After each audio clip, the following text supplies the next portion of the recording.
Oh, bonjour, bonsoir les matelots, on se retrouve aujourd'hui pour une nouvelle vidéo de review pour l'épisode 3 de Otome Game ou Trapping in the Dead End Sim. Voilà, je préfère le dire en anglais parce que le titre japonais est long.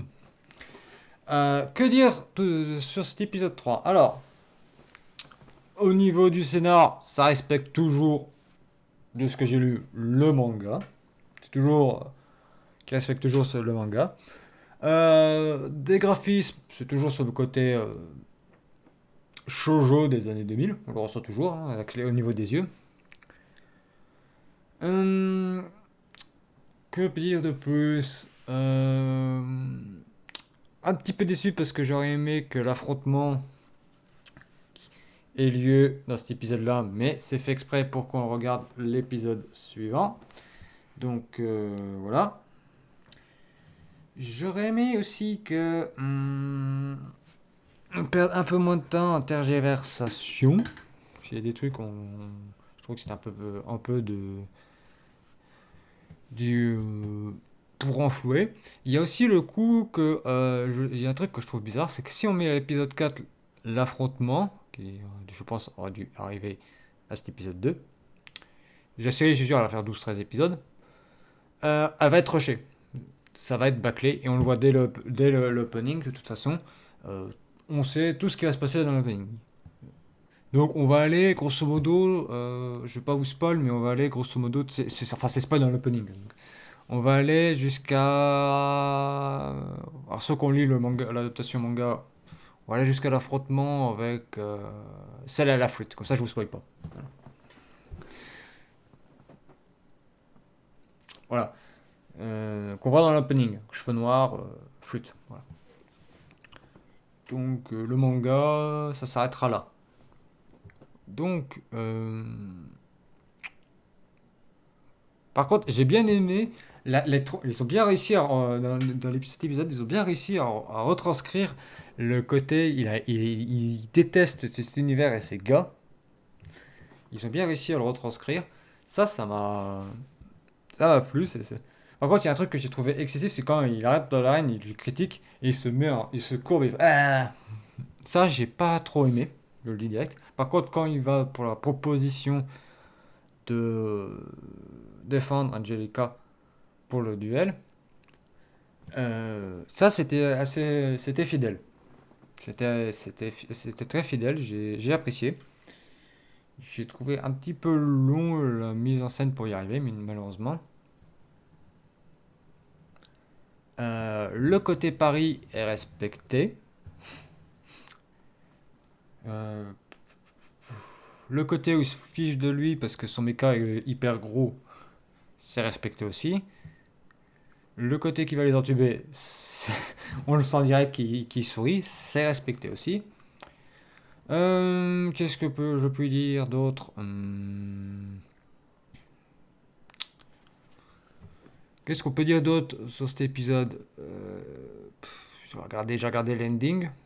Parce que là, je vous ai résumé l'épisode en rapido. Grosso modo, l'épisode, c'est euh, les tensions entre les princes qui sont du côté de Marie et Angelica, qui est la fiancée de l'héritier du royaume, augmentent jusqu'au bal. Je crois que c'est le bal d'ouverture, mais j'ai un doute. Augmente et ça dégénère même. Donc,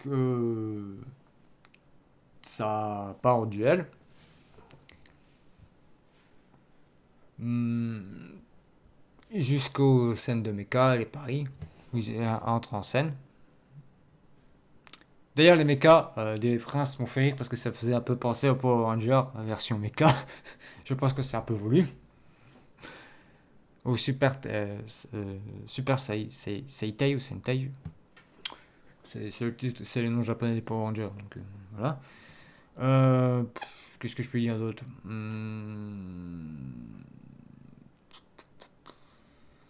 Au niveau des OST, ça va. Par contre, des trucs qui m'a déplu dans l'opening, c'est. On voit qu'ils n'ont pas eu tous les budgets, hein. Ils étaient limités par le budget parce que on a un plan fixe dès le début avec Olivia et Angelica. Elle a bougé on bouge l'image. On fait bouger l'image comme sur une visionneuse. Comme sur une vidéo, on fait glisser l'image. J'étais un peu en mode... ouais.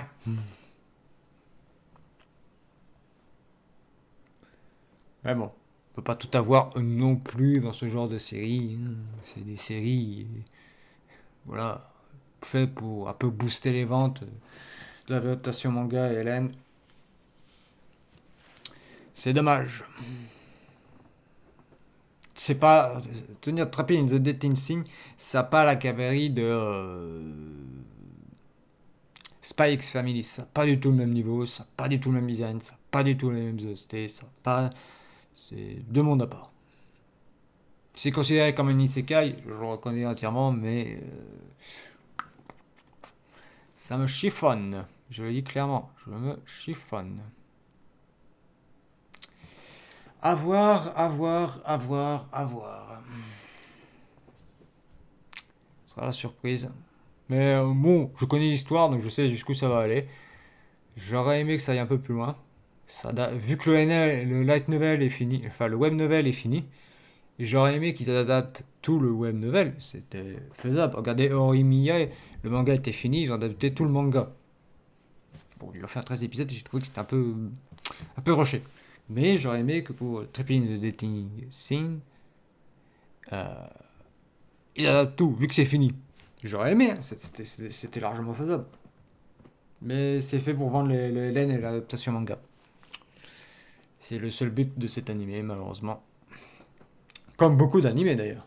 Vous avez l'animé où le roi démon il se réincarne des années plus tard, là, je sais plus le nom. C'est le même principe. D'ailleurs, celui-là, je l'aime pas parce que je le trouve tellement cliché que ça me botte pas. Mais ça, c'est un sujet à part. Bref, j'attends de voir le combat de l'épisode 3. Ouais, attends, oui, c'est le 3. J'ai dit 4 tout à l'heure, non, mais c'est le 3. Euh, non, c'est le 4. Oui, non, non, non, l'épisode. De l'épisode 4. Ce qui donne. Voir comment ils ont fait les combats de mecha. Mais j'ai l'impression que ça n'a pas être ça le principal intérêt de cette série. J'ai l'impression qu'ils ont tout concentré sur le côté des grimaces du protagoniste et ça me fait un peu peur. Bon, on verra, ce sera la surprise. Allez, bye!